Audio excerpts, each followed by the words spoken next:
We are going to be discussing the San Francisco Chronicle, its role in this region, its history in this region, and what the future may be for arguably the most important newspapers have been in this area for many years.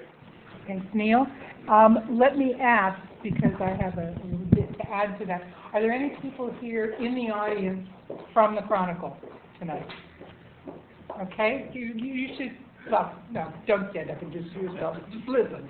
What I wanted to say to you is, you may wonder, the rest of you in the audience may wonder, so why isn't this panel filled with people on the Chronicle? That was essentially my choice, and what I thought was it was impossibly unfair to ask people whose jobs were on the line to have the kind of discussion that we're going to have tonight. So this is not the first time we will take up the subject of the Chronicle, but tonight we're taking it up from the vantage point of consumers of news and how the shrinking of the Chronicle, I assume most of you know that the Media Guild has approved the reduction of 150 jobs there, and the Chronicle is waiting for approval from other unions, I guess the Teamsters being the chief one. So we know that 150 people at the Chronicle, about a third of its editorial staff, are going to be losing their jobs in order to save the paper.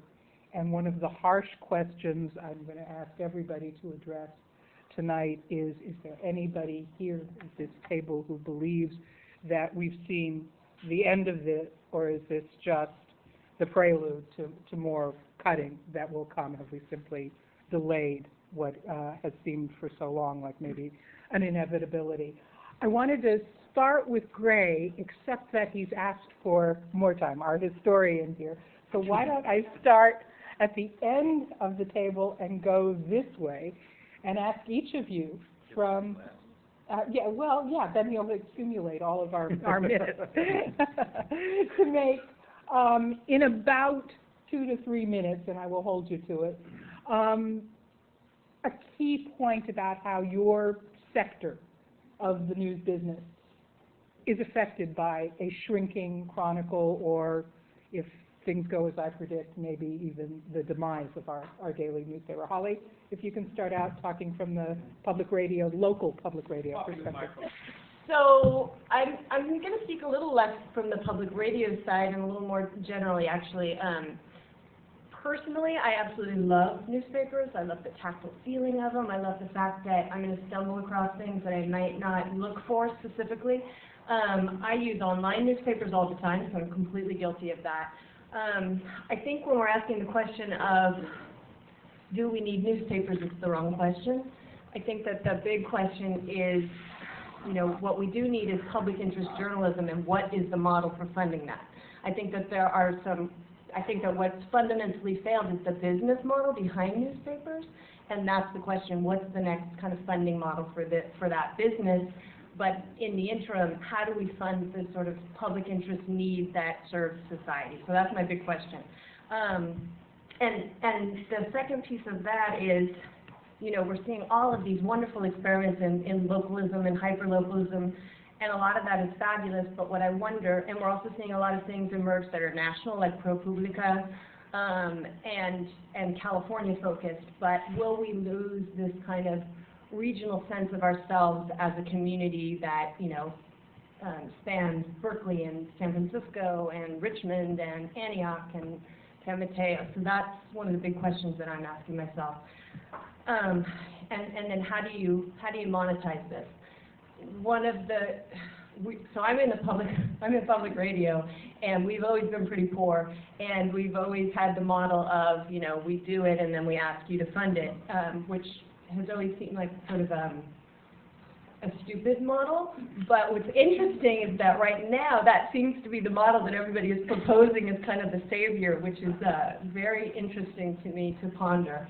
But I'm hearing it all the time, we can do this crowdfunding, and maybe that public radio model is the one to go with. So that's certainly a question to explore. I do think that there's a lot of opportunities that are going to emerge, and that it's really important that we contemplate this from from a public interest standpoint. So that's the main thing that I want to kind of put out there. There are models that are thriving. One of the things that we did was kind of look at some of the ethnic media locally, and for example, El Tecolote in San Francisco, which is also a nonprofit, they say that they're expecting 100% increase in ad revenue this year. So there are models, business models that seem to be thriving. However, they're also nonprofits, so that's interesting. So I'll just We'll leave it come there. back to that. Kevin, why don't you take up right there? It's a perfect segue. Okay. I think, just to sort of piggyback off what Holly was saying, when we think about public, I think we have to ask ourselves which public. There's a lot of different publics. I think the crime served a particular public that demographically is shrinking in the state. And I think in general, the sector that I represent, which is ethnic media, came about sort of as the counterweight to the kinds of stories that papers like the Chronicle would print, particularly about the black community. The first black newspaper was founded in this country about 200 years ago. And, you know, its charge was to tell the stories that the mainstream media wasn't telling about my community in particular. And so every community that's come here after us or while we were during us has followed the same model, has created their own media, mostly because, you know, when new communities get here, the kind of coverage that typically happens is one where they, you know, this ambulance chasing, basically. And so I think the crime, although, you know, I grew up reading newspapers, but right now I read it on my phone. I mean, to be honest with you, I hardly ever pick up paper anymore, and I feel good about it, to tell you the truth. You know, even though in our office we publish magazines for young people and whatnot, but, you know, chopping down trees is an issue, I think, that we're running up against this idea of sustainability. Is it sustainable to do that kind of stuff? And then I think that the major problem that I think that newspapers are having right now is sort of this inability to be able to, for lack of a better word, diversify. I think the number is 42% of newsrooms have no people of color in them. This is a very big demographic problem that I think these corporations were very slow to recognize. But if you look at CNN right now, it might as well be BNN, like the black news. I mean, there's a lot more black people on CNN right now because of Obama. But my point is that a lot of people aren't, a lot of these corporations and these newsrooms haven't adjusted, and it doesn't look like they want to. I can't find out anything about the Chinese community in San Francisco reading mainstream papers, but it's over a third of the city. That's unconscionable. Like, how can we? So they're different publics, and I think the public that the Crown is serving is, you know, not the public that is the future of the state. Okay, we'll leave it on that, and we'll come back to that. Lowell? Well, just curious, this one's That's okay. Well, when I was asked to be on the panel, I started thinking about, well, I should probably bemoan the passing, a potential passing of the local daily newspaper. And I have to admit that early in my career, and I go back 40 years, I wanted to break into this local daily newspaper routine, and it was extremely difficult. It was a closed shop, basically, very hard to get into, very hard to operate in. And I soon learned, which I checked today with somebody who works at the Chronicle, if the same joke was going around the Chronicle newsroom that went around there 40 years ago, which was someone comes into the newsroom and says, it will set this town on its ear, the story he's got, if this gets into the paper. The problem, I think, that we face with the Chronicle and its predecessor, or now defunct San Francisco Examiner, is that they never lived up to the real promise of what a daily newspaper could have been in the Bay Area, and that's one of the reasons I think that there's a lot of difficulty in getting people to rally to its defense. Everyone would like a really good newspaper that's in the public interest, that actually does report on all the various communities here, and we could talk about that for a long time. I do think that, though, however, that we are facing an immediate crisis. I think it will be, in many ways, there will be replacements for daily newspapers as they currently exist in the future. But in that transition period that we're in now, there's a lot of danger. Go talk to a federal judge, a local judge, and ask them what kind of coverage goes on now in the courthouse. The kind of thing that the Chronicle and other daily newspapers do have people on the scene usually to cover. Not the kind of people that they're impressed with, not the kind of coverage that they'd like to see. Go to the police department, take a look at what's going on both in San Francisco and regionally on coverage of local police. It's never been that good in this area, but it's worse because the Chronicle and other people cannot deploy people to do that coverage. So the crisis, to me, is in this transition period that we're in right now. And just briefly on the nonprofit model, there are these very good examples of people putting into money, and I'm close to all of these various organizations that are getting funding, but they're very small, really, when you look at the need that's out there for information and for coverage.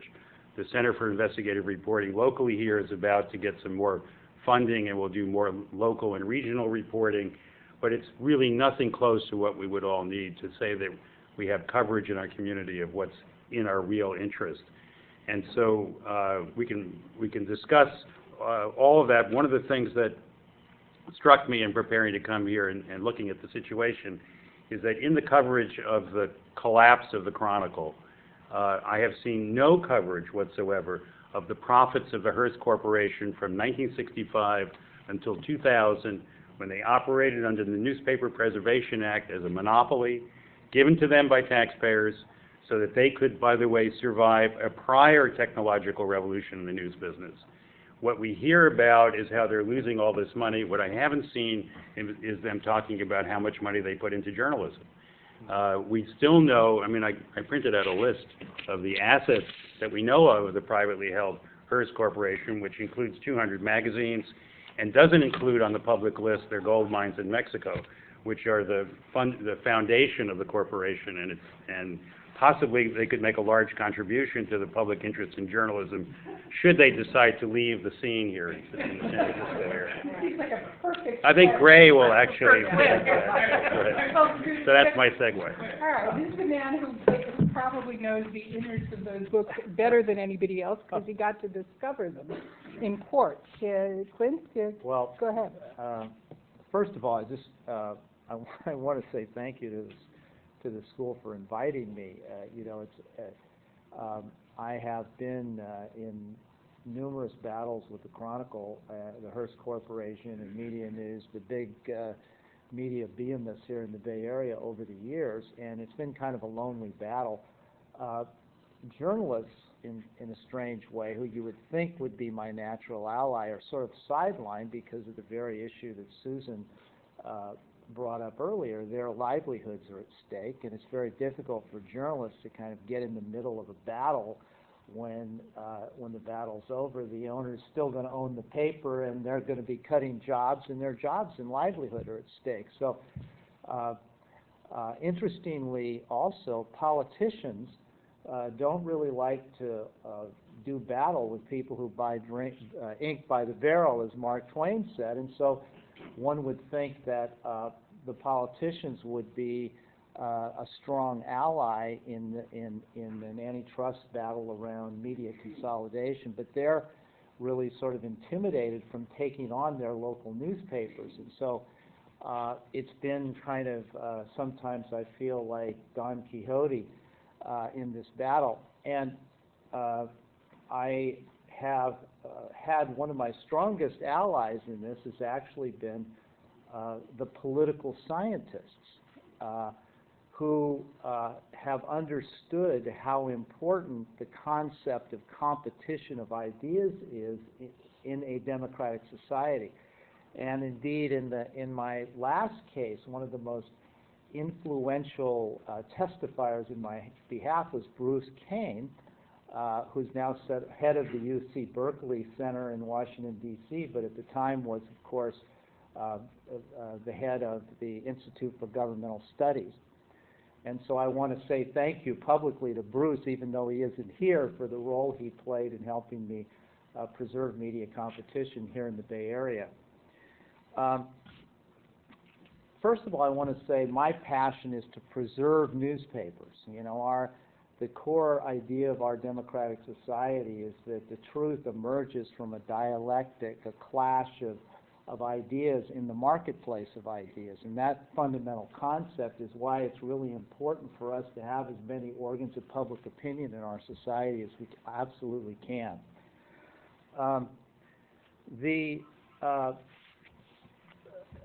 What I wanted to, a major point I'd like to make is that in my judgment, I do not think that Hearst is going to either close or sell the Chronicle.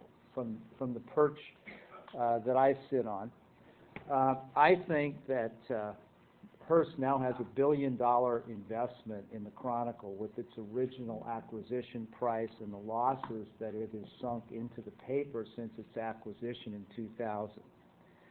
I also don't think that they can close the Chronicle and operate SF Gate effectively because they won't have the repertorial staff that they need to have a powerful website like SF Gate is today. I think that what we're seeing isn't precisely an idle threat. I don't mean to suggest that it is, but I think that it's very easy to intimidate journalists and extract massive concessions in this environment. There practically hasn't been a piece of good news about newspapers in this country for the last 4 or 5 years.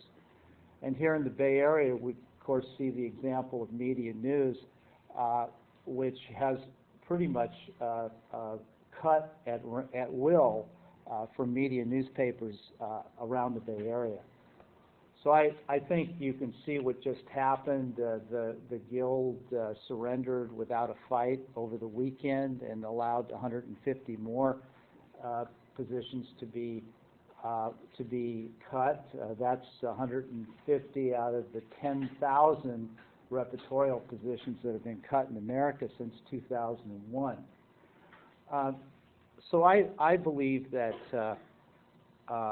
what we're probably going to see is Hearst cutting as deeply as possible into the Chronicle on this round and continuing to cut to reduce their cost of doing business.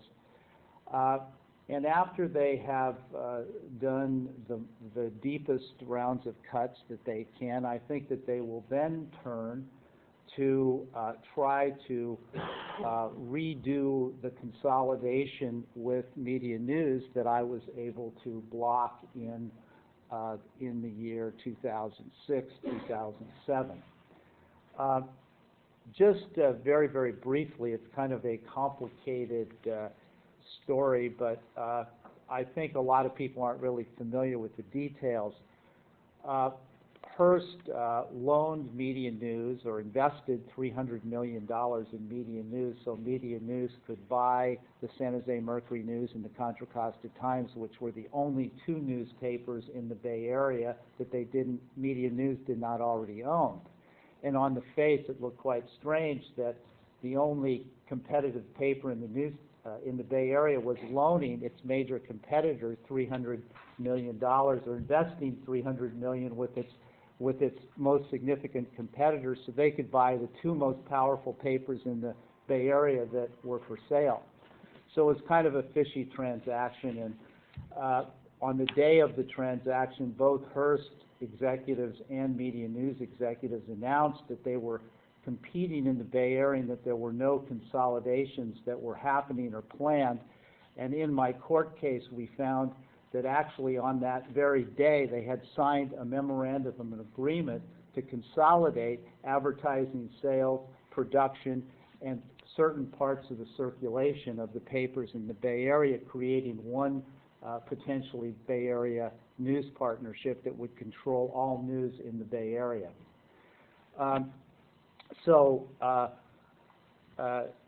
As a result of that acquisition, Hearst ended up owning 30% of media news outside the Bay Area, and they had the right to convert their stock to that to a 30% ownership of media news throughout America. So in other words, Hearst was going to become, whenever it wanted to exercise that right, a 30% owner of the San Jose Mercury News, the Contra Costa Times, the Oakland Tribune, the Marin Independent Journal. Now, the thought was at that time that the real intention was that this symbiotic relationship that had developed between Media News and Hearst was really motivated by Media News's need to have an exit strategy. The ownership of Media News, Dean Singleton, his major partner, John Scudder, is 93 years old. Mr. Singleton himself is the second major stockholder, and he may have some health issues that may require him at some point in the future to exit the company. So on the one hand, Media News was looking for an exit strategy for a 25-year investment. On the other hand, the thought was that Hearst was going to end up purchasing all of Media News. And so Hearst would end up owning not just the Chronicle, but it would end up owning every other newspaper in the Bay Area 100%. Let me ask you to stop there because we'll come back to it, but I just want to make sure that we get everybody in and leave time for people to question as well. So, all right, okay. Gray. I've got a lot to cover, so I'm just going to read here. We seldom think about oxygen unless it's absent. You think about it a lot if it suddenly exited this room. You start gasping and writhing, your eardrums would burst, you do a lot of bleeding on your neighbors, and then you die. But if we gradually replace oxygen with nitrous oxide, you might feel very content as your brain and your body gradually turned off. I frequently criticize the Chronicle for just that, for its lack of mental oxygen. In my book, Imperial San Francisco, I showed how it and the other two leading San Francisco newspapers a century ago served the interests of their owning families, the DeYoungs, the Hearsts, and the Spreckles.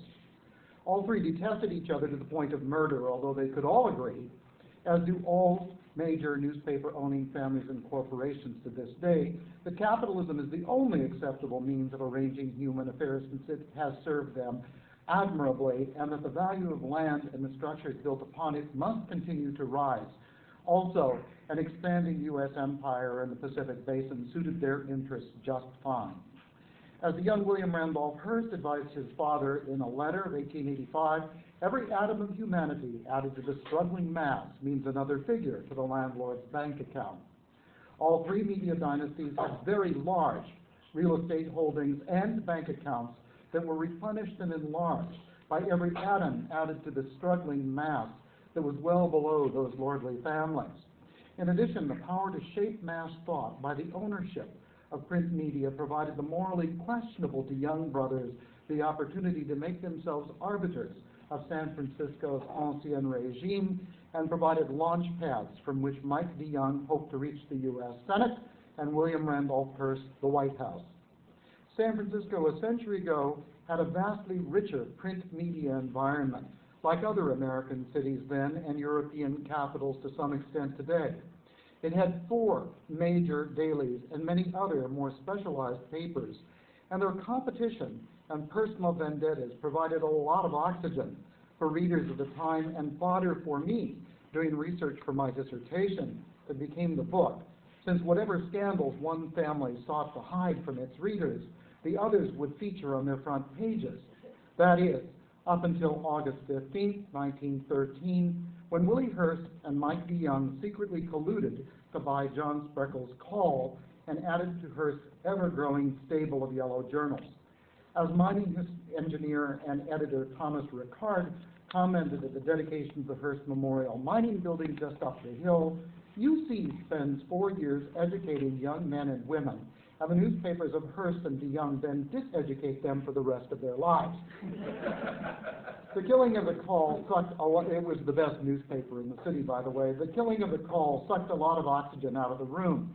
But Ricard could never have imagined the diseducational potential of television, hate talk radio, and the internet later in the century. When the DeYoungs in 1999 cashed out by selling the Chronicle to their would-be rival, New York's privately held Hearst Corporation, it promised the Bay Area the world-class newspaper that it said that we all deserve. That would be a first for Hearst, I thought, having looked at decades of its crummy product on microfilm. Yes, the Hearst Chronicle is not the UK's Guardian or France's Le Monde, but then it's not also the god-awful Arizona Republic or the Honolulu Advertiser either. Over the years, it has provided space not only for its once famous stable of columnists, but also for Armistead Maupin's Tales of the City and for Randy Schultz's superb reporting on the early AIDS calamity. And recently, however briefly, for Robert Scheer after the LA Times got rid of him for apparently being too left of wing. It even occasionally publishes a letter or op-ed by me. But most of all, it has employed reporters who give us some idea of what is going on. Like Oxygen, we take them for granted, of course, but what if those reporters, like it, were gone? What would replace them? I'm afraid I got a premonition as I read through some of the over 800 comments posted on SF Gate after Hearst announced that it might sell or close the paper whose 144th birthday it was celebrating. A majority of posters danced on the Chronicle's grave, saying they do not read or buy it because of its extreme left-wing bias and because it champions the homosexual agenda. Many rhetorically asked why they should pay for news when they can get it free on the web.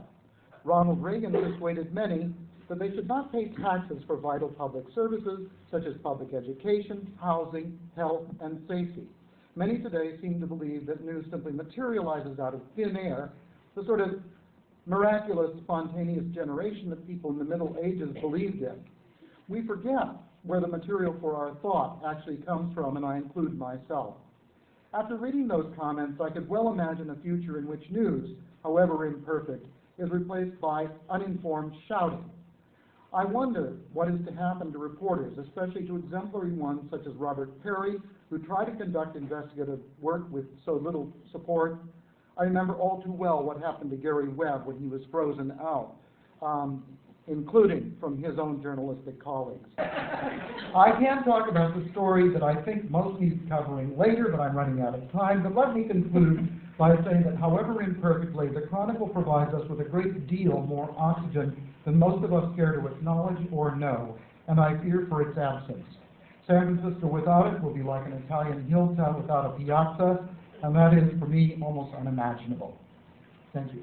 All right, thank you, Gray. All right, so now I want to do a little synthesis here and then leave plenty of time for plenty of questions. So, Holly and Kevin, it seems to me that what you were saying, Holly, you're saying, got to find the new business model, forget worrying about the Chronicle, the Chronicle, we got to figure out how to pay for it. Kevin says, look, the Chronicle never covered what needed to be covered in the communities that I care about and in the communities that are still supporting newsprint journalism. So what I want to know is, does the Chronicle need to diminish or die? Forgive me, the people whose jobs are dependent upon it. Does it need to die so that something better can emerge, whatever that's going to be? You can have that one, Kevin. I'll ask you guys too. Again, I'll apologize before you start. There are people whose lives and livelihoods are tied to this. Right. This is not the question we're asking. A separate question we're asking, I guess. Well, I guess short answer is no. I think, you know, there's a crisis in journalism, even in the ethnic media sector. You know, the San Francisco Bayview, where I got a lot of experience, had to stop publishing.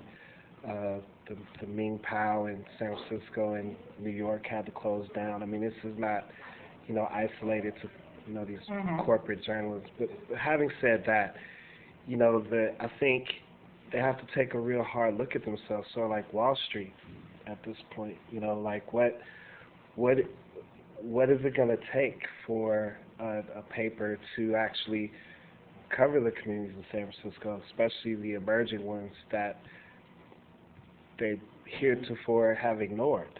I think that's really a question that they'll have to answer. You know, I mean, can you continue ignoring the Chinese in San Francisco and survive? Is there anybody here who thinks that if the Chronicle had done in its heyday a better job of covering the ethnic communities of San Francisco, it would be in any different kind of financial situation? I don't know that it would be in a different financial situation. I think that there might be a different attitude toward it, but that could go anywhere. I mean, it could be more negative or more positive. But I don't think the Chronicle has to die for a new model to emerge. I just think we're watching it die, and new models are emerging, and the question is, in the interim of how we figure out how you pay for journalism, which is the question before us, we've got to figure out something that will at least fill that gap in public service.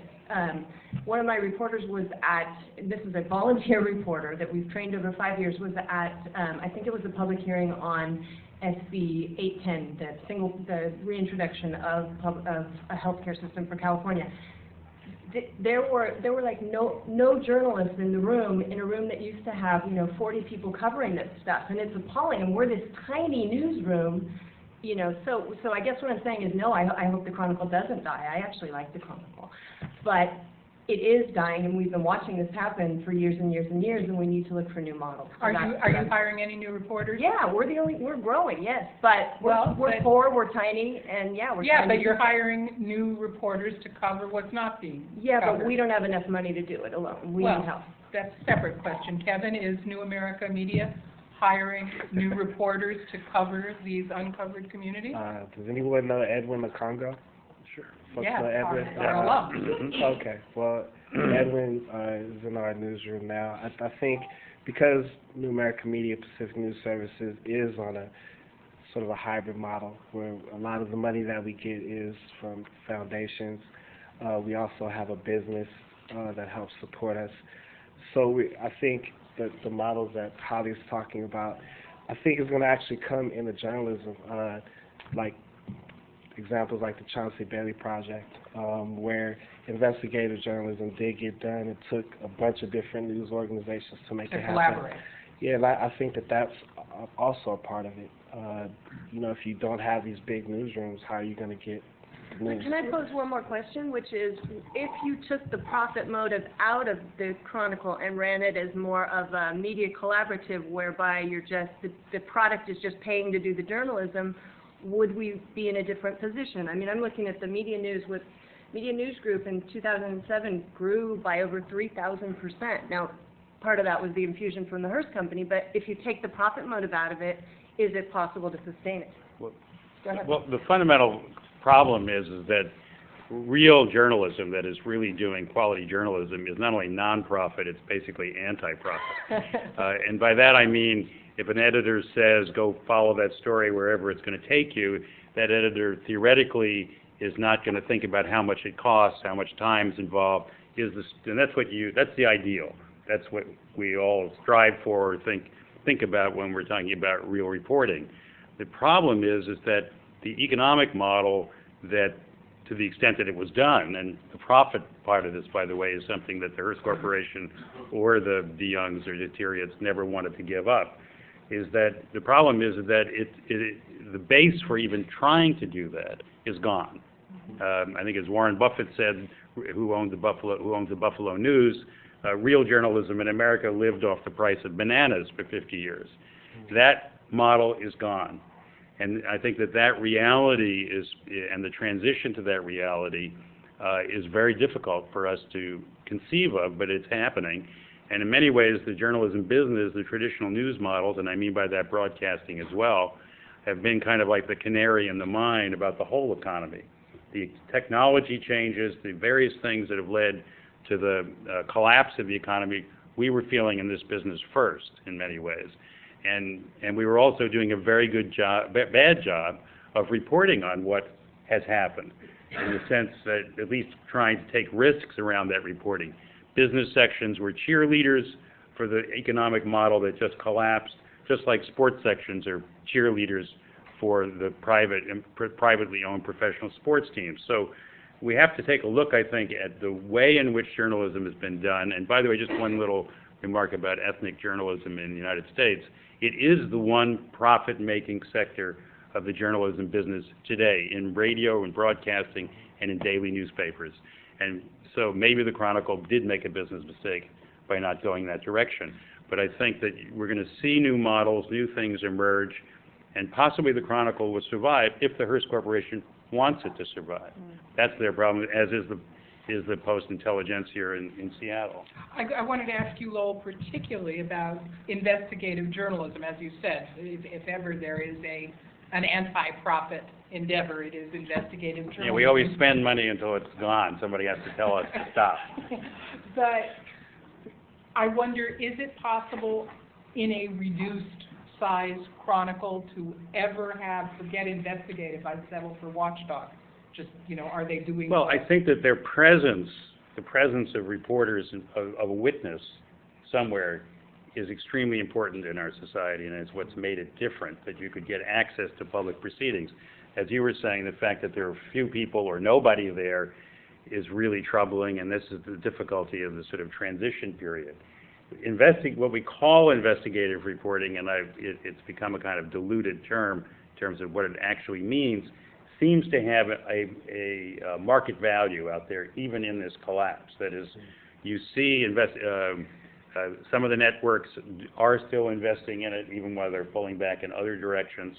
And there's more and more people that I run into who have assets or organizations who want to invest in it in some fashion, for the fear that something is going to happen and something bad's going to happen and nobody's going to be there to find out. But who knows? In the immediate situation that we're in right here, particularly in the Bay Area, it's always shocked me that we didn't have better publications, better newspapers. But I think we're in for a real dangerous period where there's nobody watching the store. Side is the civic side, this side is the journalistic side. Civic guys, are there businesses that could form any kind of an advertising base for the Chronicle, or is that so dead that to even suggest it is idiotic? Is there a revenue model you can envision that would work? Well, one of the problems with newspapers is that the one size fits all advertising. Meaning, for a while, people were reacting as if the problem that newspapers faced was that younger people were not reading newspapers. So it was a. That's not a problem? It was a. Well, it wasn't the. I think the larger problem is that advertisers are not paying for newspapers. They're not advertising in newspapers because they have much more cost-effective ways of advertising on the internet, in direct mail, through the use of computers to target much more carefully the people that they're interested in talking to through cable television. And so they've been abandoning newspapers as an ad medium, and the newspaper industry, which has kind of rested on the laurels of the 100-year monopoly, didn't respond to the technological challenges that it was being presented with. And so the revenue model for newspapers has declined tremendously in recent years, and also that has been of course, worsened by the recession, by the competition that comes from Craigslist, which has basically taken away classified advertising virtually from the entire industry. So a whole series of competitive challenges presented itself to an industry that, has basically been raising rates even as its circulation has declined until recent years. And so I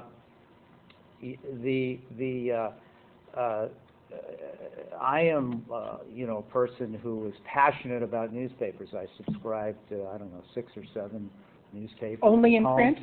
Only in, no, seriously, only in print, or do you read them online? I read them online, and I get them at home, and I get them at my office. I get the LA Times at home, the Chronicle, the Wall Street Journal, the New York Times, and I get hardcover copies, and I have every Bay Area newspaper online in my office, thanks to Frank Holland, who's got it all at my fingertips. All I have to do is press a button on my computer. But, the reality is that when this newspaper consolidation began to happen in 2006, when Hearst helped Media News buy the Mercury News and the Contra Costa Times, the companies had great plans. This is only 2 years ago, for being able to basically dominate the Bay Area, one of the seemingly most lucrative markets in the country. Remember, they spent $1 billion to buy those papers at that time. And, Media News' other partners are Gannett, the biggest newspaper company in the country, and Stevens Media, which is a major owner of newspapers as well. And the best laid plans of et cetera sometimes go awry, and that's precisely what's happened here. Is that if you look at what's happened, the credit rating of Media News has declined dramatically since this purchase. It's always been a highly leveraged company. It's had basically too much debt and not enough equity. But the company has fallen on even more difficult times with its debt burden. And one of the things that happened 6 months ago was that basically the president of Hearst's company nationally essentially left the company abruptly, and most people think he was basically fired. And one of the speculation about the reason for that is that he was the architect of this great strategy to invest with Media News, to own all these papers in the Bay Area. And one day, somebody on the Hearst board of directors woke up and said, wait a minute, we're the only person in the room here that has any money. And if we're partners with Media News in the Bay Area and they go bankrupt, we're the deep pocket in the room. We're going to be exposed. And so there appears to be some real second thoughts among the Hearst people about deepening its ties with Media News. Now, secondly, I think there's real concern, thoughtful concern, strategic concern at Hearst about the wisdom of deepening its investment in newspapers at all. It's one thing to own the San Francisco Chronicle, treat it as a legacy investment because that's where we started in the newspaper business, and because, Rupert Murdoch owns the New York Post and he loses $15, $20 million a year on it. The Hearst Corporation is big enough. They've got more than $1 billion in cash flow. They can afford to subsidize the Chronicle, but they can't afford to subsidize the entire Bay Area newspaper industry. And so there's a sense here that Hearst may be willing to, this guy Frank Vega who runs Hearst is a tough guy. These are tough guys. Singleton's a very tough guy. Singleton's got a baby Singleton who works for him named Jody Lodovic, who's like a baby dean.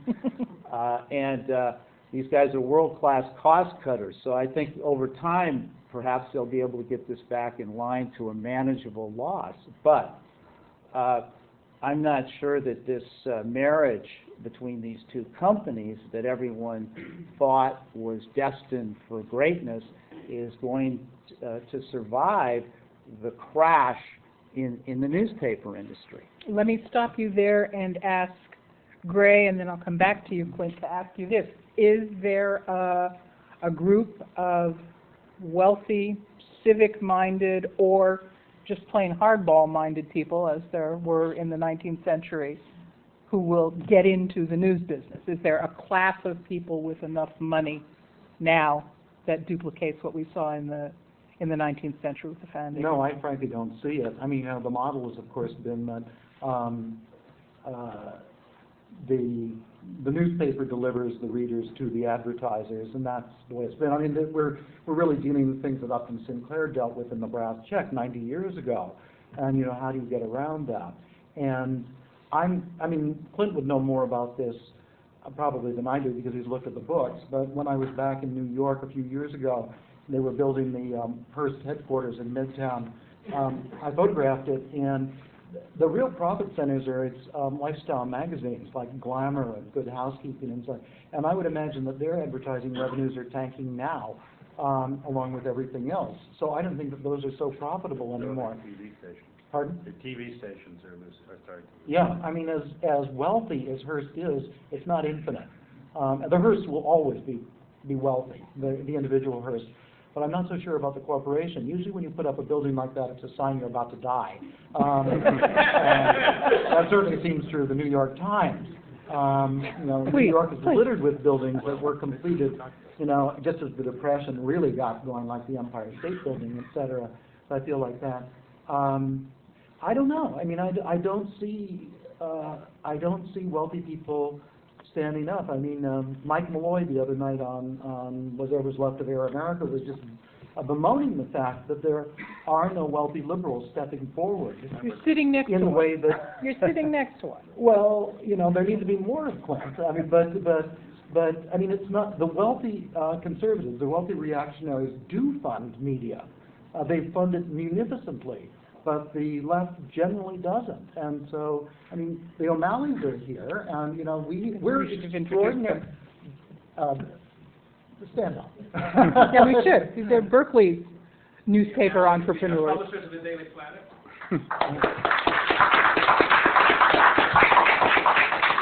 I mean, I think very few people, the Daily Planet may enrage you at times, it certainly has me, but Berkeley is extraordinarily fortunate to have an independent newspaper that carries a lot of local news and opinion pieces, et cetera, and they're wrestling with exactly the same thing. What is the model? Is it going to be tin cupping the community forever like KPFA does? Because wealthy people are not standing up to support it. There was a moment, a couple of years ago, we did a series called News War for Frontline. There was a moment there in Los Angeles where Eli Broad, David Geffen, and others were standing up and saying they wanted to buy the paper. Now, the Tribune Company, in its wisdom, decided to go in another direction. And also, the New York Times today is greatly,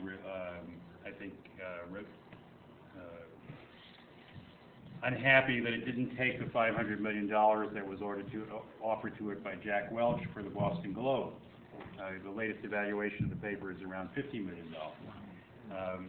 In the background here, I think you need to actually, I sit and think about the fact that the New York Times is in danger. And it's in danger for the same reasons. For instance, I just talked to some people at the Miami Herald. The Miami Herald and the New York Times both still make money, but they're so loaded down with debt for various reasons. The Herald because of the McClatchy connection, the Times because of a lot of bad business decisions made by the current management over the last 15 years, that they are in danger of either changing in ownership or going out of business. You may have noticed that a billionaire has stepped up with the New York Times. Carlos Slim Helú of Mexico, the richest man possibly in the world, and not particularly one known as a friend of journalists. So, and the New York Times will have some major debt problems in the near future that has pony up a lot of money. It's already hocked its building, and it's not clear where else it's going to go. And what will the impact of that be? Clint? Yes. Well, I have a good friend. His name is Joe Barletta, and Joe used to be the president of the San Francisco newspaper agency, and he was also president of the New York Daily News and had a distinguished career. And Joe used to always say, whenever a newspaper's in trouble or coming up for sale, the buyer of last resort is there's always a developer, a wealthy developer that wants to see his name in the newspaper that's willing to step up. And in truth, that's kind of changed.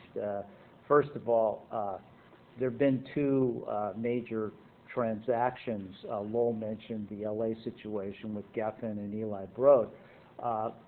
The Tribune Company went to Sam Zell, a very highly respected businessman who's basically seen his reputation kind of severely damaged on the rocks of his investment in the Chicago Tribune.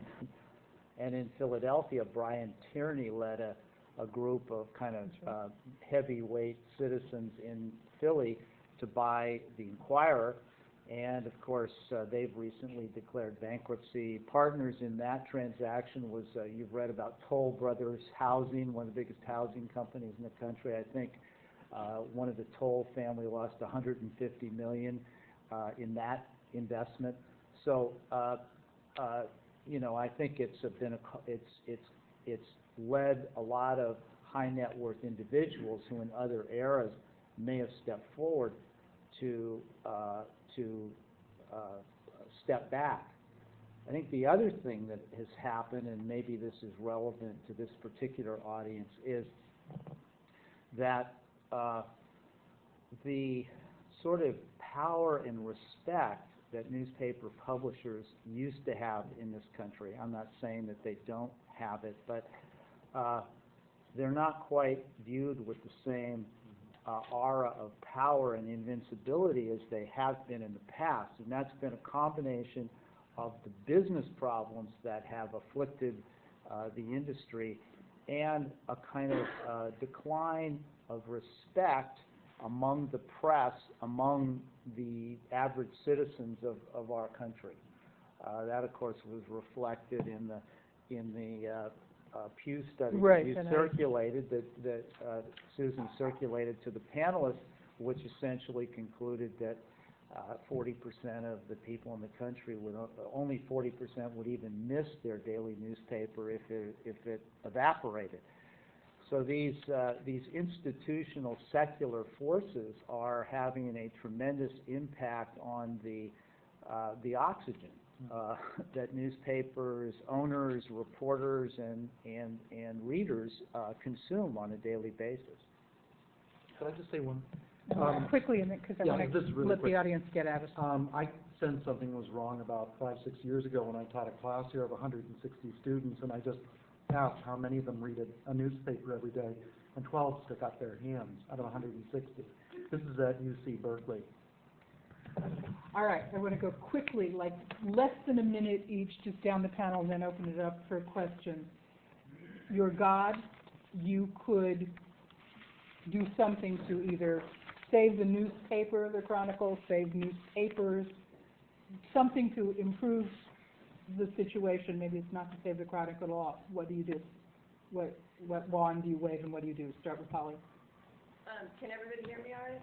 I have a bit of a cold. I would start a new entity that was focused on multimedia, multi-platform delivery. I don't think we need paper anymore. I think that this is an anachronism, much as I love it. There might be some paper editions, maybe Sunday. I'm not sure. I would have a 500 to 700 person newsroom and have a multi-tiered reporting ladder for students so that they could be paid journalists on their way up. And I would absolutely saturate the whole Bay Area with watchdog reporting covering, you know, the diversity of this place. And Bill Gates would fund it. You said I had all the magic. You can print your own money. All right. I didn't say I had to have a business model. All right, Kevin. Maybe not Bill Gates, but what about Google? What about, you know, these aggregators that just haven't really kicked in when it comes to journalism? I think until they do, we might have more of a problem. But I think, you know, in a perfect world, I think that papers that serve a niche truthfully and faithfully should be able to survive. Ethic, So carve deeper, better niches. yeah, I mean, I've had an ethic media publisher tell me, I can print up 20,000 papers a week and survive as economist, based on the advertising that she's getting, and so I think that, and maybe that drives the Chronicle deeper into this hole that it's in. I think. But at the same time, I think that there might be room for everyone. I just don't know where that room is going to come. Find a niche and then get an aggregator to put the niches together. That would be good. Okay. All right. Okay, Lowell? well, I've interviewed the aggregators about this question, and they're not interested. They get to use the product of the news organizations for free, basically, although Yahoo has begun to pay Associated Press and a couple of other news services that can put the full text based on fair use. The concept is fair use. I would apply for a bailout from Obama, and remind people that the United States created public television in Japan and Germany. We only do it to countries, I guess, that we conquer, where people are adequately paid, and everyone thinks that the publicly financed, at least broadcasting in those countries, is the highest quality news in them. There is, of course, the model of the BBC, which I think also you may recall is taxpayer financed, or financed actually through a revenue stream from the users of television sets. And then, of course, the nonprofit model, which is The Guardian, which now has a very extensive website that probably almost rivals the New York Times in the number of hits that it gets. And I come back to the idea that I don't think that there is a profit-making model that exists that would support a quality news organization. We're talking about a public interest process. Maybe it should be owned by the University of California. But that we're not talking about recreating the same kinds of, I'm talking about large news gathering organizations are not in themselves any longer something that you can build a profitable model around, apparently, and we have to accept that. I'm going to speak for the first time. I want a similar to the BBC system, so that every time I buy one of these, or a battery for it, or one of these, and this is my Kindle reader, one of these, I want a tax that goes to some kind of public funding of high-class journalism, and it's time that the intranet or internet providers who have grown very successfully off of early government research that led to the development of You this. want fairness. No, I want them to start paying taxes. I want to broaden the tax base, and it's time they began to pay some kind of a tax, and I'd be happy to have that tax dedicated to fund large enterprise media. All right, what's your solution? I'm just going to use this opportunity to make an observation about what I see happening. In the past month, I've read an article by David Carr in the New York Times last Monday. Read a blog by Phil Bronstein on SF Gate. I've read a column by Alan Mutter in his Newsasar column, all saying that one of the solutions is for the Justice Department to cease enforcing the antitrust laws. It's an unnecessary burden on newspaper companies, according to them. I mentioned in my opening remarks that politicians are very, one of the plays of the newspaper companies is to go to politicians around the antitrust. Sure enough, Susan handed me this story. My former client, Nancy Pelosi, today issued a statement saying that she's asking the Judiciary Committee of the House to review antitrust statutes with the intention of perhaps loosening some of the restraints on corporations, on news monopolies, to facilitate cost-cutting measures that preserve jobs and that will enable them to stop redundancies. And setting aside my own opinion for one moment about the wisdom of that, if that were to happen, and we did, for instance, have huge companies that control in massive geographic areas. Media News owns newspapers all over California. They own almost as many papers in Southern California as they do in Northern California. I think we have to ask ourselves, is it a good thing for our democracy for these big companies to be able to control the information that our citizens get and control the editorial policies of those newspapers? I would finally say that I personally don't think that's a good idea, but assuming for a moment that I did not win that argument and we did end up with these big monopolies, I think we have a model here where we're appointing citizens to the editorial boards of daily newspapers so citizens can have input into the editorial policies of papers. I think we're heading to a place where if some of these things end up happening in our society, where it's almost like news companies are going to be like utilities. They're going to have to be regulated.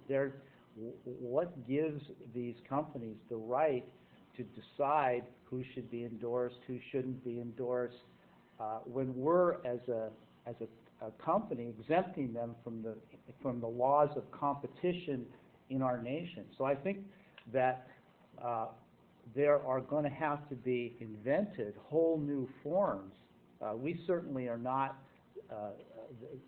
We're certainly in a time when the news is going to the web. But we will still have daily newspapers. And we will have to make some decisions about the prerogatives that we continue to allow those who own newspapers to have, if they're not going to be investing large percentages of their money back into the primary function of a newspaper in a democratic society, which is to provide information for our citizens to make informed judgments about their government. All right, and Gray, you get 1 minute. If you were God, how would you do it? Well, instead of God, I'd like to be Franklin Roosevelt. I'm not noted for my optimism. In this case, I agree with pretty much, I think, everybody on the panel that the for-profit model of news is broken. It's not working anymore. If we are to have anything like a newspaper, whether it's online or paper, it has to be run like a public utility. How that's done, I'm really not sure. But I'm working on a project recovering, reinvestigating what the New Deal was. What it was an enormous expansion of the idea of the public. WPA for well, journalists. That's one. I mean, but the fact is we had an immensely charismatic president who could convey that idea from the bully pulpit at that time.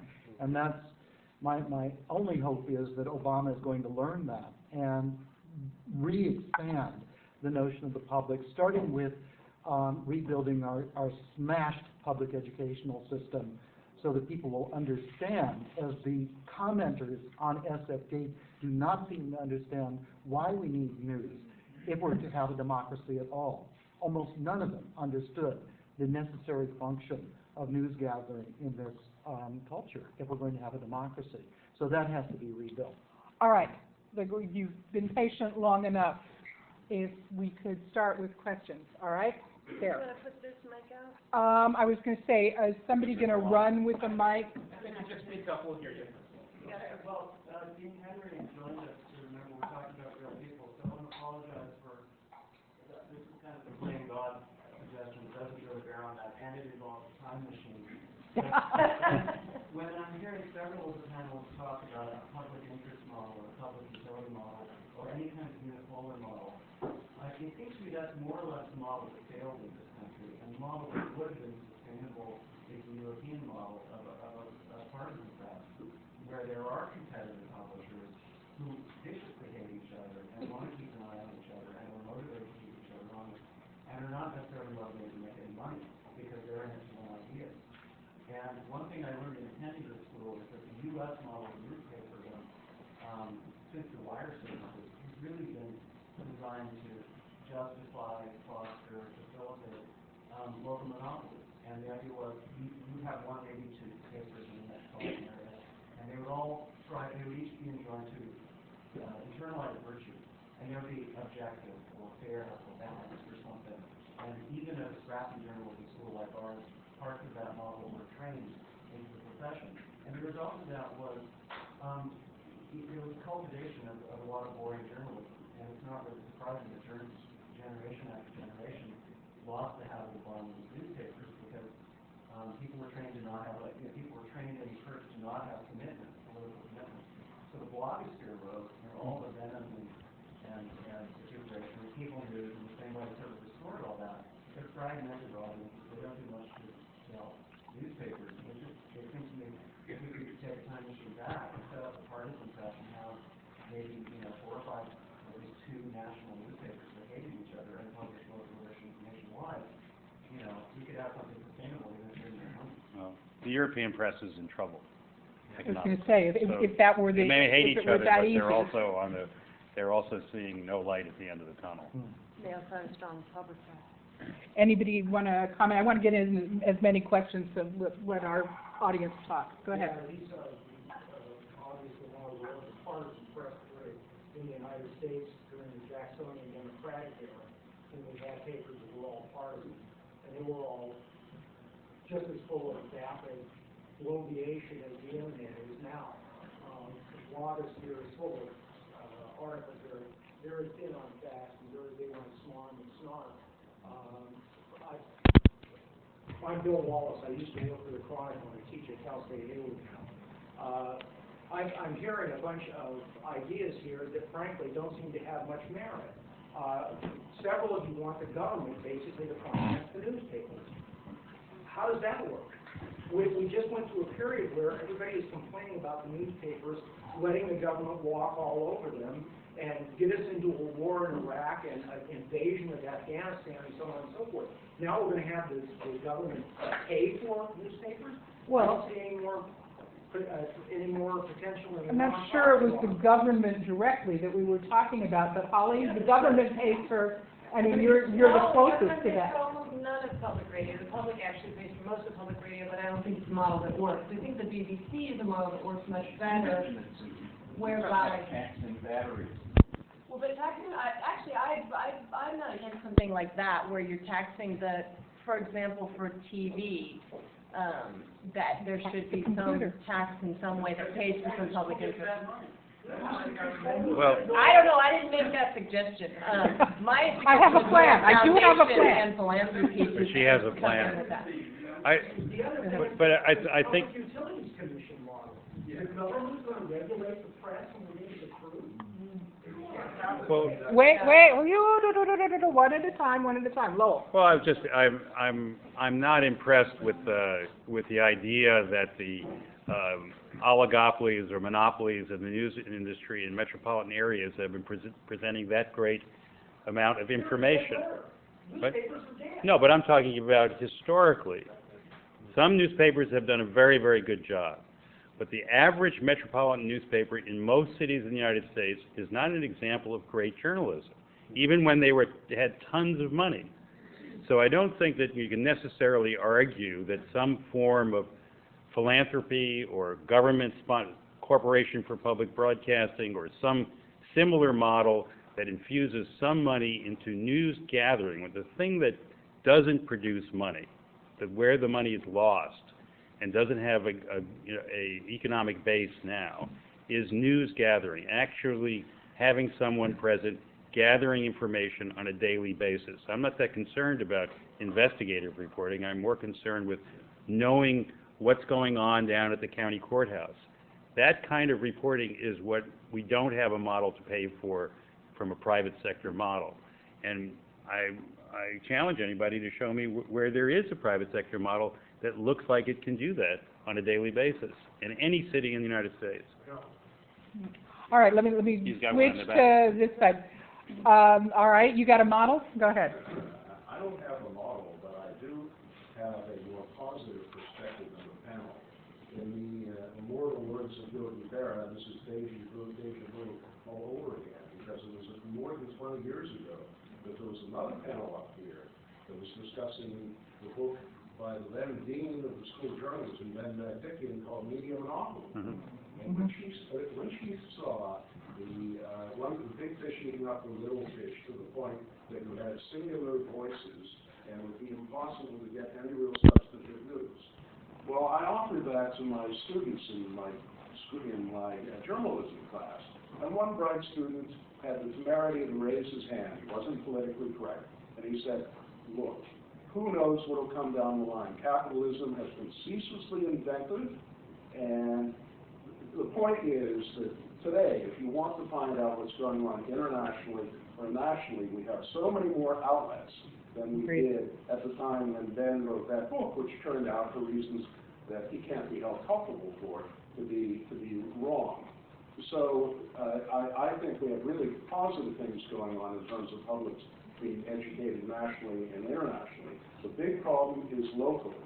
And here, Kevin makes some very good points. The Tenderloin Times for a while functioned, and they had a Vietnamese reporter, a Cambodian reporter, an African American reporter, and a Caucasian American reporter. And it really covered its areas well, but it had to be helped. What we do not see working well is eyewitness news as the TV version of what's going on locally. Radio-wise, I worked for KCBS, and all we basically did was rewrite the news. And on local level, in terms of other radio, KPFA has lost about a third of its listenership because it's so stridently ideological that people bloody well can't listen to it anymore. So that's a flaw. And then locally, we have a local paper whose primary reporter left because the editor and owner of the Berkeley Daily Planet censored what she wrote. That's not true. Whoa.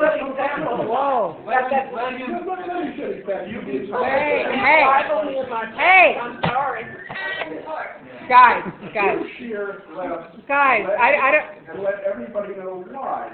That Ms. O'Malley Separate censored her report. discussion. Different discussion, not my panel. Not a fact. And her paper's a laughing stock. Not a fact. Hey, come on.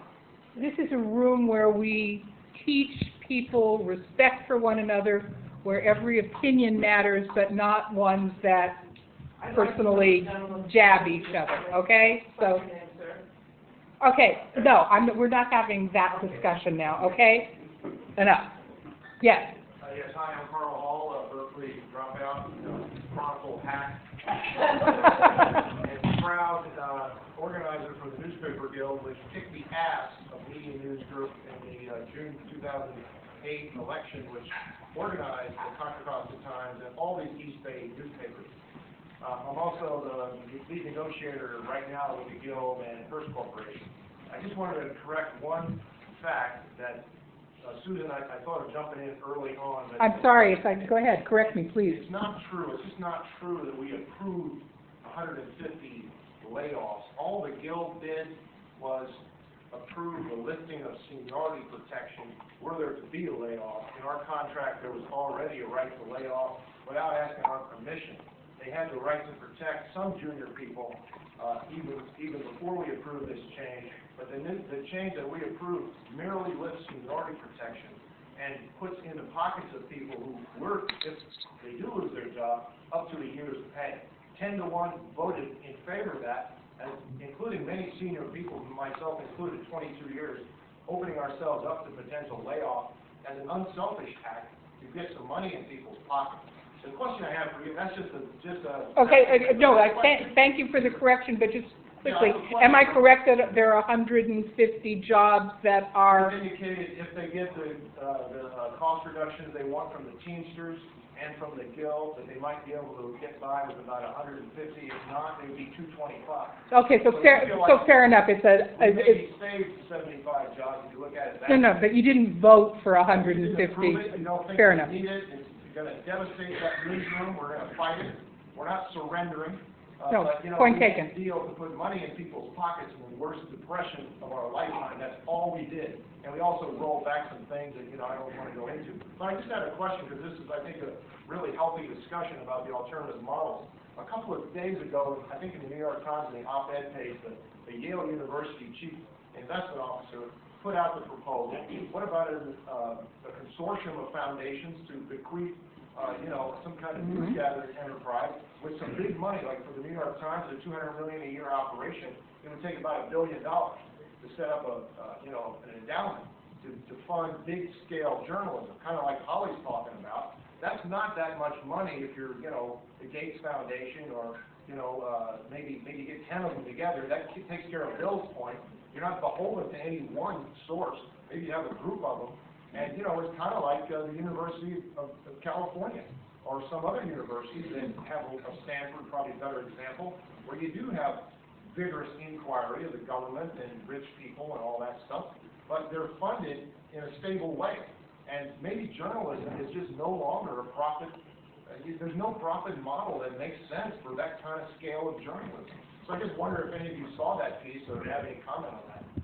Yeah, I mean, I've seen the piece, but I think the question is, you need some form of government intervention in order to set something like that up.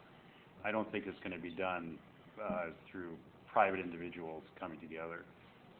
I think it could be done through private individuals coming together.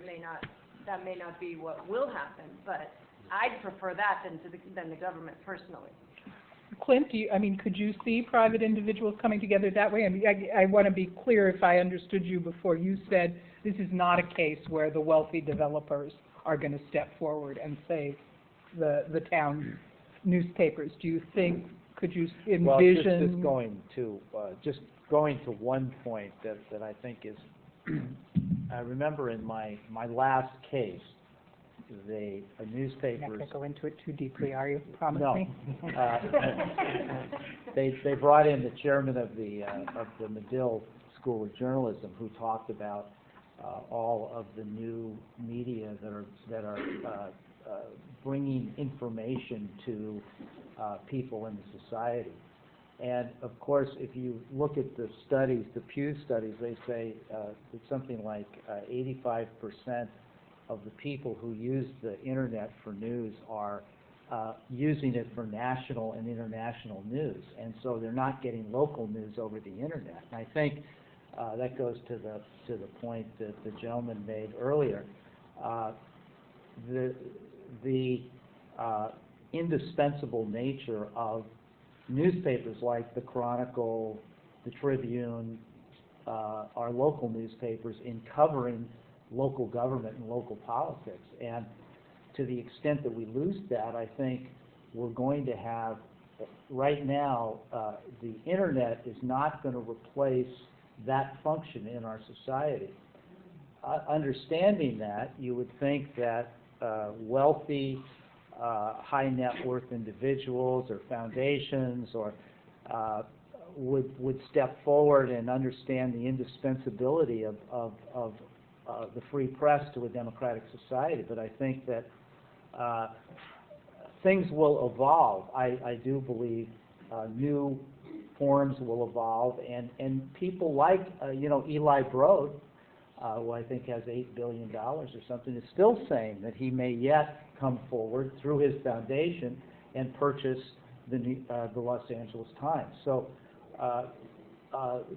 we're at a crisis, and we have to kind of see what evolves and what happens. All right, let's get some more questions in.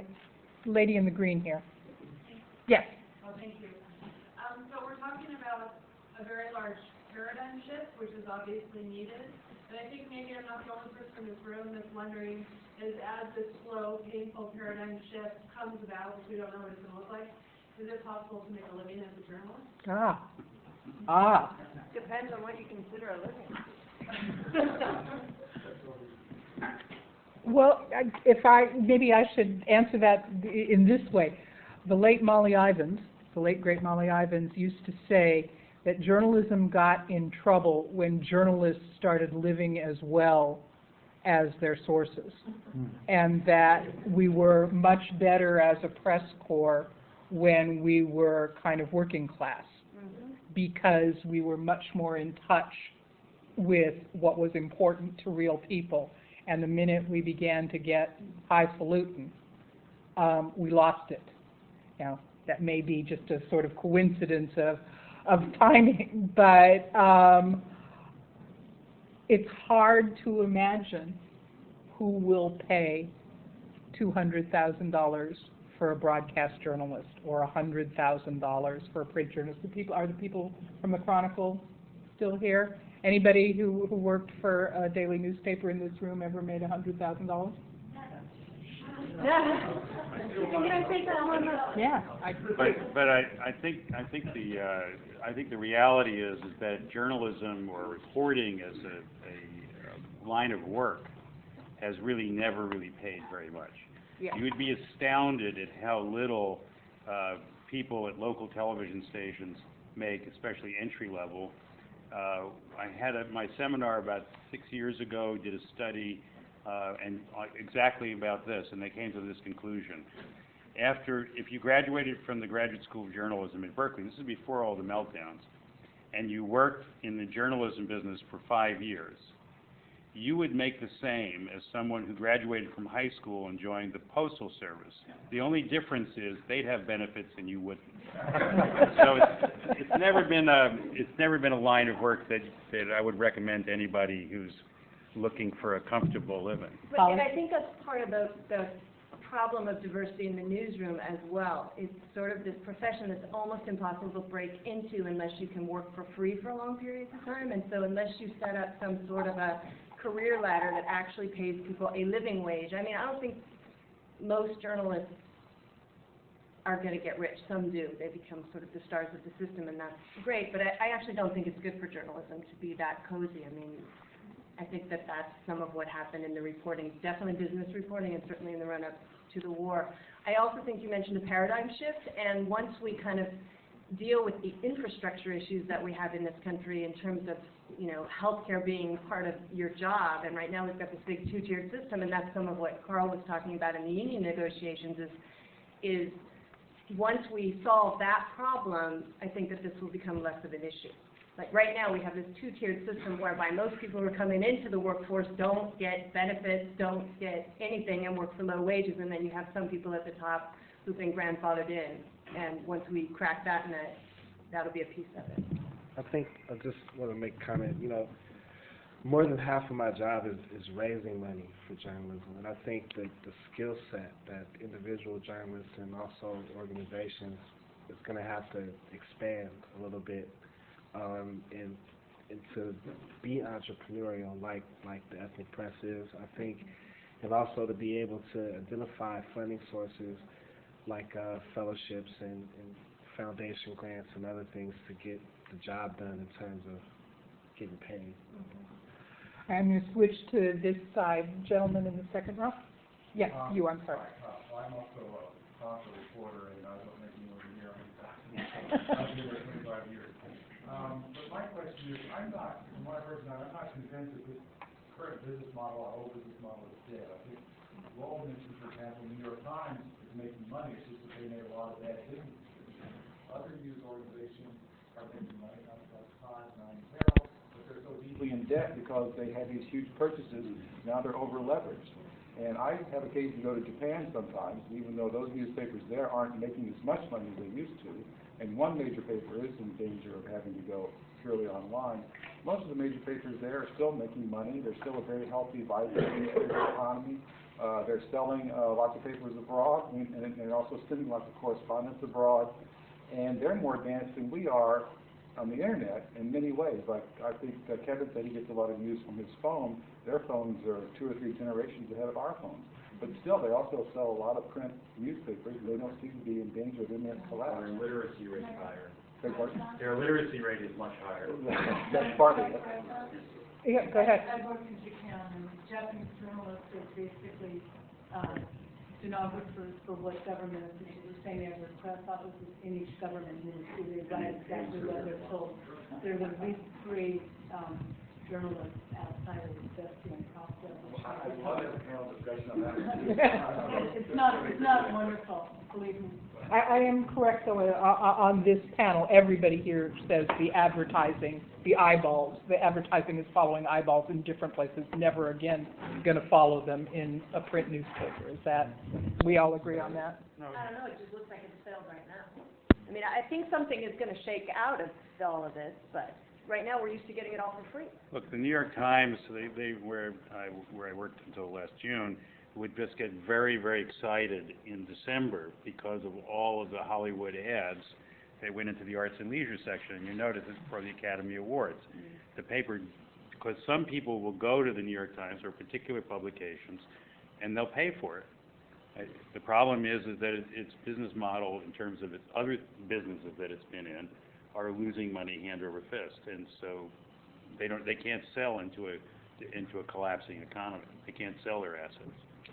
In the lawsuit that I filed, when I filed that lawsuit, they put it back out on the market and ended up giving the Fang family $67 million to run it. But one of the good things that did happen out of that was that Philip Anschutz, who has very deep pockets, bought the paper, and now we do have a second voice. It's not as comprehensive as the old Examiner, nor is it as anywhere near the scale of the Chronicle, but nevertheless, it is an alternative source of information for people.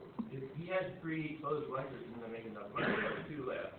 And when he talked about it, he made close to making money and so on. He's not complaining. Is he making money? He's saying that. No, I'm agreeing with you. Yes, I'm agreeing with you. All right, I want to try and get as many as we can in the few minutes we have remaining. Second, people are probably ready to call it a day soon. All right, let me go back there. Gentleman with the pie. I'm Scott Rosenberg. I spent a decade as a member of the Guild with the Old Examiner, and another decade at Salon.com, and so I kind of have a little bit of both worlds.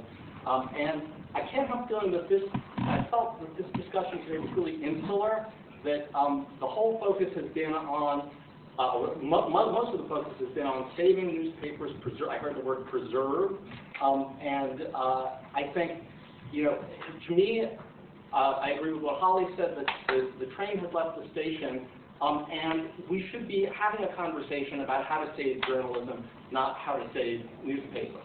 And there is a huge and vital and wonderful ferment of conversation happening already on the web. It's happening every day. It's been happening for years, and I'm just sort of feeling like my question is, this focus today has been so heavily not on the web and what's already happening on the web, and the many experiments in business models as well as journalism on the web, and I'm wondering why that was. Maybe it's about the terms we're using rather than the thoughts we have. I don't think there's anybody on this panel who is for saving this thing that I read and love, right? I'm already getting it here. But I think the distinction we've made tonight, which is really important, is news gathering. Holly is talking about a 700-person newsroom. So I think at least what I'm talking about, and it seems to me what Lowell is talking about, is news organization.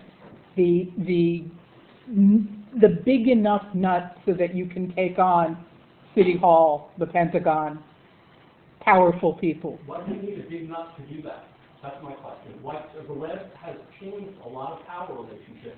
Hasn't changed that yet, but why are we so sure that you need that? Well, fair enough. I mean, let me hear from you guys. I'm convinced you can't do it without a big synergistic newsroom that maybe... Can I just interject? And I want to say one thing. We had a great panel over the weekend talking about the foundations of great journalism. And there was a fellow named Jackson Vanderbeeken on the panel that I was on. Those of you who are Chronicle people and perhaps in the community know that he's the police crime justice reporter for the San Francisco Chronicle.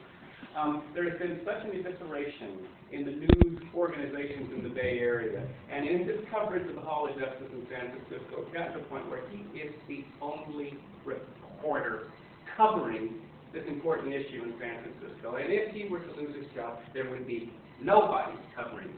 We talk about the great conversations on the web. There's a lot of conversations on the web. He doesn't run into bloggers there. He doesn't run into anybody there who's doing stuff for the web. And I think when we talk about the big nut, well, let's use an economic model.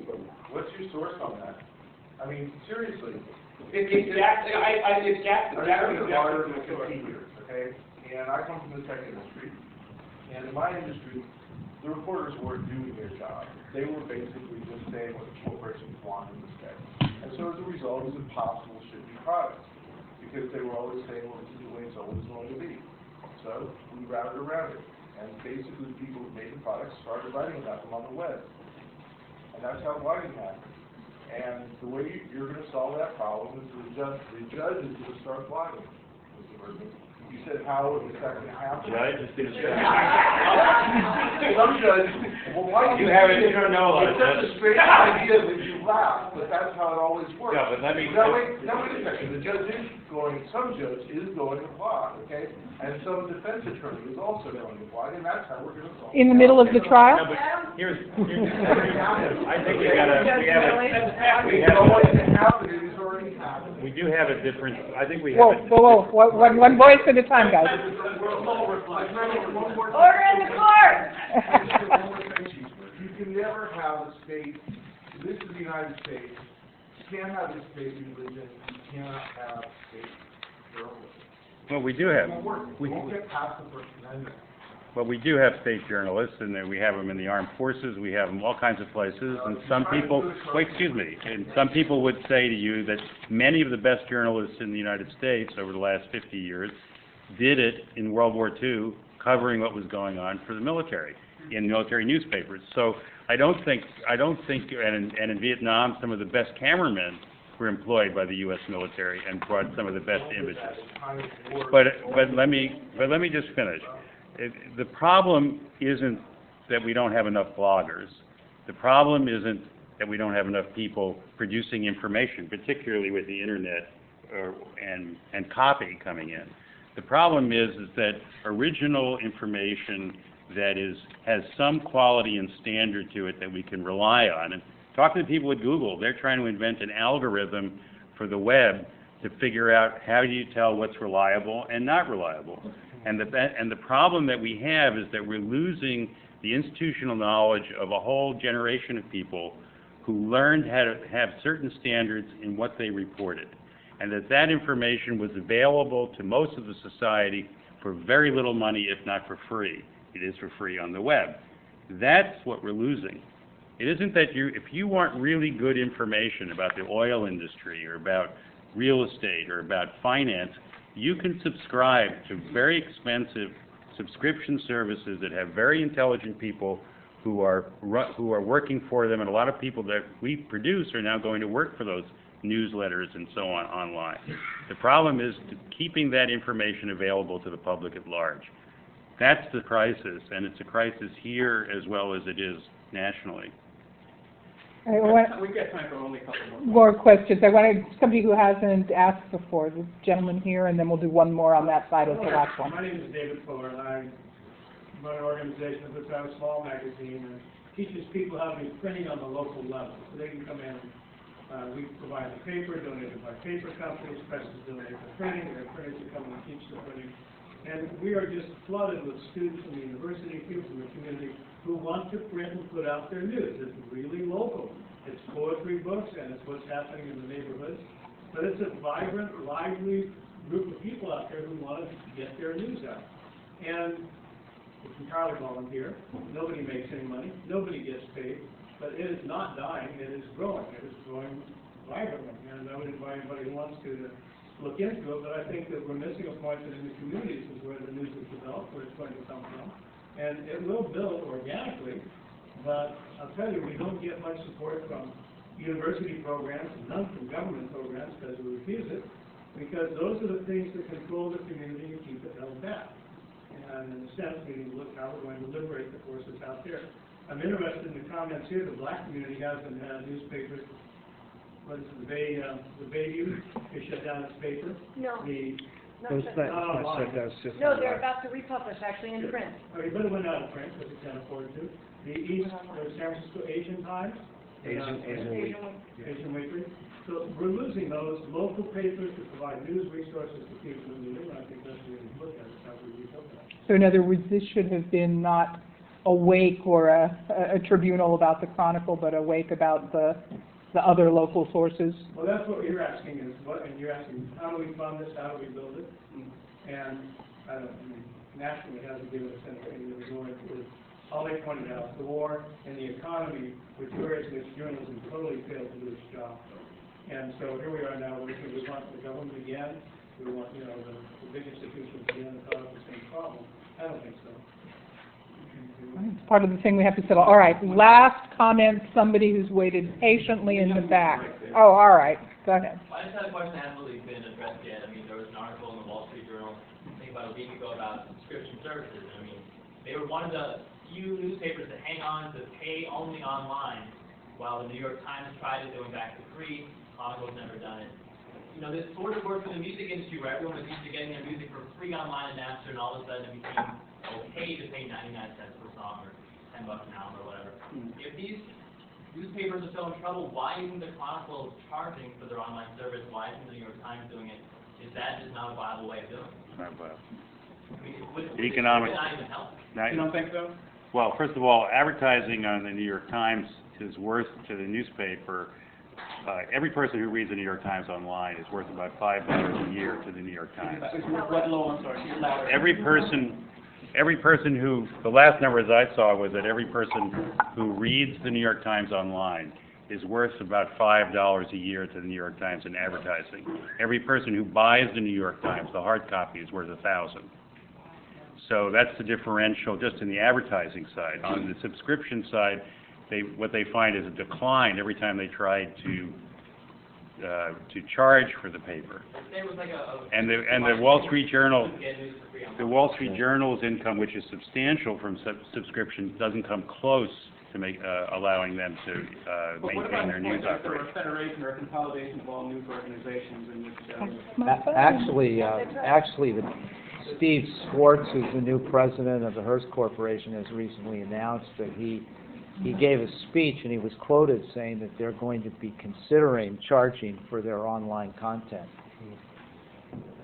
That may be a change because the aggregators like Google have been getting the content basically for free.